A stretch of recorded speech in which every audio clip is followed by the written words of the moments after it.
Good morning students. तो question number 2 है आपका, how many diagonals does each of the following have. आपको बताना है कि जैसे कि आपका पहले पार्ट में पूछा हुआ है एक कॉन्वेक्स क्वाड्रिलेटरल, आपके पास एक कॉन्वेक्स क्वाड्रिलेटरल है, इसके कितने डायगोनल होंगे। तो डायगोनल की एक डेफिनेशन हमने आपको बताई थी पिछली क्लास में। तो आप डायगोनल की डेफिनेशन पढ़िए। डायगोनल की डेफिनेशन क्या होती है, एक वर्टिसिस से आप स्टार्ट कीजिए, उसके जो कॉरस्पॉन्डिंग उसके एडजेसेंट वर्टिस को छोड़ के अदर वर्टिसेस को आप ज्वाइन कर दीजिए, वो आपका कहलाता है डायगोनल। ठीक है। तो आप इस फिगर में देख रहे हैं कॉन्वेक्स क्वाड्रिलेटरल है आपके पास ए बी सी डी। यहाँ से आपने एक वर्टिस छोड़ा और थर्ड पे आपने उसको ज्वाइन किया। ठीक है। इसी तरह आपने बी से स्टार्ट किया और इधर ज्वाइन किया। तो इस फिगर में आप देख रहे हैं आपके पास सिर्फ दो डायगोनल हैं। अब बात करते हैं बी पार्ट की। बी पार्ट में आपको दिया गया रेगुलर हेक्सागन। हेक्सागन इस तरीके का होता है, एक रेगुलर हेक्सागन का कहने का मतलब ये है जिसकी सभी साइड्स क्या हों, बराबर हों। तो आप वही डायगोनल की डेफिनेशन इस्तेमाल करेंगे तो आपको इस फिगर में आपको ये डायगोनल्स मिलेंगे। देखिए A E, A D, A C, F B, F C, F D, E C, E B and D B. ये टोटल आपके पास 9 डायगोनल्स आएंगे आपके पास। आप देख सकते हैं इस फिगर में, आप मैं थोड़ा जूम करके दिखाता हूँ। इस फिगर को आप अच्छे से ऑब्जर्व कीजिए और देखिए आपको इसमें 9 आपको मिलेंगे डायगोनल्स। इसी तरह थर्ड पार्ट में आता है a triangle. A triangle has no diagonal is formed. क्यों नहीं होगा, देखिए आप जो हमारी डेफिनेशन है डायगोनल की, एक से ए वर्टिस से स्टार्ट कीजिए, इसको आप लेफ्ट कर दीजिए, सेकंड उसके जो एडजेसेंट जो वर्टिसेस है, और थर्ड पे आप ज्वाइन कीजिए, लेकिन ये भी इसका एडजेसेंट वर्टिसेस है। तो यहाँ इस फिगर में आप ट्रायंगल के अंदर कोई भी डायगोनल नहीं मिलेगा। अब बात करते हैं क्वेश्चन थर्ड की। क्वेश्चन थर्ड में आपसे पूछा गया है, आप एक बार क्वेश्चन नंबर थर्ड देख लीजिए। What is the sum of measure of the angle of convex quadrilateral, will this property hold if the quadrilateral is not convex. तो कहने का मतलब ये है कि आपके पास एक क्वाड्रिलेटरल दिया गया है ए बी सी डी, तो आपको ये मेज़र करके बताना है angle A plus angle B plus angle C plus angle D कितना होगा। ठीक है। अब आइए देखते हैं। हम फर्स्ट ऑफ ऑल क्या करते हैं, हमने ज्वाइन किया बी एंड डी को ज्वाइन किया। अब आप देख रहे हैं इस फिगर में आपको दो ट्रायंगल नज़र आ रहे हैं, एक ट्रायंगल ये और दूसरा ट्रायंगल कौन सा, ये वाला बी डी सी। एक ट्रायंगल ये हो गया, एक ट्रायंगल आपके पास हो गया ए बी डी। आपके पास यहाँ दो ट्रायंगल मिल रहे हैं। अब आप देखिए इन quadrilateral A B C D, angle A plus angle B plus angle C plus angle D. अब देखिए इसमें क्या करते हैं हम, तो इसको हमने नेमिंग दिया हुआ था, आप इस फिगर में देख रहे हैं। इससे पहले एंगल 1 एंगल 2 ये फिगर है, इसको आप मैंने नेमिंग दिया था angle 1 angle 2 angle 3 angle 4 angle 5 angle 6। तो angle A B C D को मैंने स्प्लिट करके इस फॉर्म में लेके आ गया, angle 1 angle 2 angle 3 angle 4 angle 5 angle 6। अब आप इन दोनों को कंबाइन करेंगे तो आपको दो ट्रायंगल बनेंगे, आपके फॉर्म्ड होंगे, जो मैंने पीछे फिगर में आपको बताया।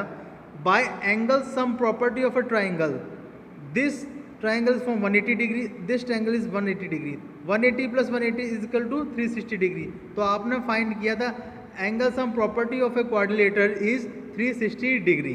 अब सुनो, सेकंड पार्ट में पूछा गया था अगर आपके पास एक कोई नॉन कॉन्वेक्स क्वाड्रिलेटरल है जो इस तरीके का है, क्या ये प्रॉपर्टी ये भी होल्ड करता है। तो आप इसमें मैंने देखा, इसमें भी मैंने बी डी ज्वाइन किया, दो ट्रायंगल फॉर्म हुए, तो ये दोनों ट्रायंगल क्या है 180 डिग्री के, तो इनका सम कितना होगा 360। तो यस, हमारा आंसर होगा कि अगर नॉन कॉन्वेक्स अगर क्वाड्रिलेटरल दिया गया है तो उसका भी सम कितना होगा 360 डिग्री होगा। तो इसके साथ आपका थर्ड क्वेश्चन फिनिश होता है। अब आप फोर्थ क्वेश्चन को देखिए। फोर्थ क्वेश्चन में आपको फिगर्स दी गई हैं, आप फिगर को अच्छे से ऑब्जर्व कीजिए। जैसे सपोज एक फिगर है ट्रायंगल, ट्रायंगल के हमारे पास साइड 3 है, तो एंगल सम कितना हो 180। अगर हमारे पास जो एंगल जो नंबर ऑफ साइड्स 4 है इस फिगर की, तो आपने देखा 2 इंटू 180, इन्होंने एक पैटर्न शो किया है 4 माइनस 2, जो 4 रिप्रेजेंट कर रहा है नंबर ऑफ साइड को। इसी तरह अगर नंबर ऑफ साइड 5 है तो 5 माइनस 2 इंटू 180। तो आप देखिए कि number of side minus 2 is into 180, आपको इसी तरीके से चलना है। तो अगर आपको 7 पार्ट को आप देखेंगे, 7 पार्ट आप नंबर ऑफ साइड कितनी है 7, तो 7 माइनस 2 इंटू 180, तो 5 इंटू 180 इज 900 डिग्री। तो इसी के साथ हम सी पार्ट भी हमने लिया है, जिसका नंबर ऑफ साइड हमारे पास क्या दिया हुआ है 10। नंबर ऑफ साइड हमारे पास 10 दिया हुआ है। 10 minus 2 into 180 is equal to 1440। तो ये इस तरीके से आपने क्वेश्चन नंबर 4 भी अपना फिनिश किया। क्वेश्चन नंबर 5 को देखिए। क्वेश्चन नंबर 5 में दिया what is the regular polygon. Regular polygon आपको डेफिनेशन देनी है जो पिछली क्लास में मैंने आपको बताई थी। अब आपको करना क्या है, the side of the name of the regular polygon. अगर 3 साइड है तो इक्विलेटरल ट्रायंगल हो गया, 4 साइड है तो आपके पास स्क्वायर हो गया, और 6 साइड तो रेगुलर हेक्सागन हो गया। ये आप अपने से कॉपी में नोट कीजिएगा। अब क्वेश्चन नंबर 6 को देखिए। क्वेश्चन नंबर 6 का मैंने फर्स्ट पार्ट सॉल्व किया है, जिसमें आपको दिया है 50 degree, 130 degree, 120 degree and x.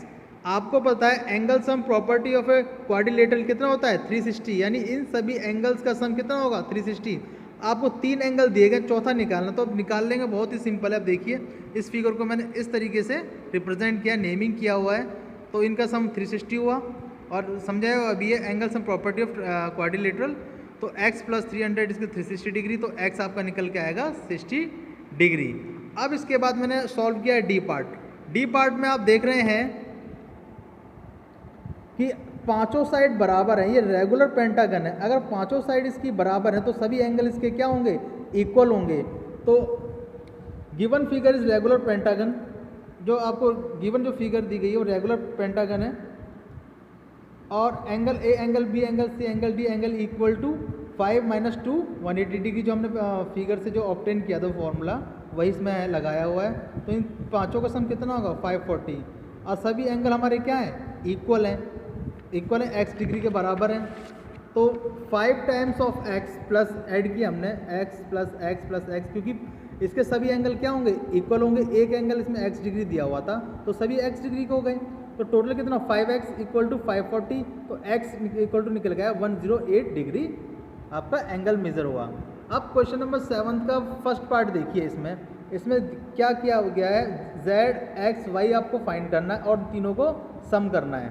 पहले आप देखिए x वाला पार्ट, ये हमारी बी ई एफ हमारी क्या है, स्ट्रेट लाइन है, तो ये सम कितना होगा 180 होगा।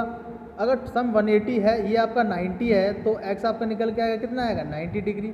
इसी तरह हम बात करें z के लिए, ए बी से स्ट्रेट लाइन, तो ये पूरा सम कितना हुआ 180 हो गया। अगर ये 30 है तो ये कितना होगा, अब वही z plus E B C is 180, तो z equal to 180 minus 30 is the 150 degree. अब इसके बाद देखिए इन ट्रायंगल ई बी सी आपको फाइंड क्या करना है, y फाइंड करना। आपको ये एंगल पता होना चाहिए, तो हम क्या करेंगे, इस ट्रायंगल को लेंगे ई बी सी में, और इस ट्रायंगल का सम कितना होगा 180 होगा। 90 प्लस 30 कितना हुआ 120, तो 120 माइनस करेंगे 180 में से, तो आपको निकल के आएगा 60 डिग्री। तो एंगल ई सी बी आपका हो गया 60 डिग्री। ये देखिए,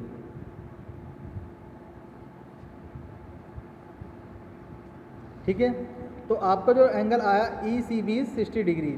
अब आप देखिए वाई पार्ट हमें सॉल्व करना। वाई पार्ट हमारा क्या है, ये हमारा 60 हो गई, ये वाई है। ई सी डी एक स्ट्रेट लाइन है, स्ट्रेट लाइन तो 180 डिग्री का एंगल फॉर्म करेगी। तो एंगल ई सी बी ये दिया हुआ है, angle E C B plus Y equal to 180 degree, तो वाई इक्वल टू हो जाएगा आपका 60 डिग्री। तो Y 180 minus 60 degree equal to Y equal to 120 degree. हमको फाइंड क्या करना था, X Y plus Z, X plus Y plus Z. तो 90 plus 120 plus 150 is equal to 360 degree. तो इसी के साथ प्यारे बच्चों आपका ये एक्सरसाइज फिनिश होता है 3.1। अब हम 3.2 भी अभी सॉल्व करते हैं। आप जो बाकी क्वेश्चन इस एक्सरसाइज के बचे हुए हैं वो आपको खुद से सॉल्व करने हैं। अगर इन क्वेश्चन में कहीं कोई प्रॉब्लम आती है तो आप बेझिझक पूछ सकते हैं।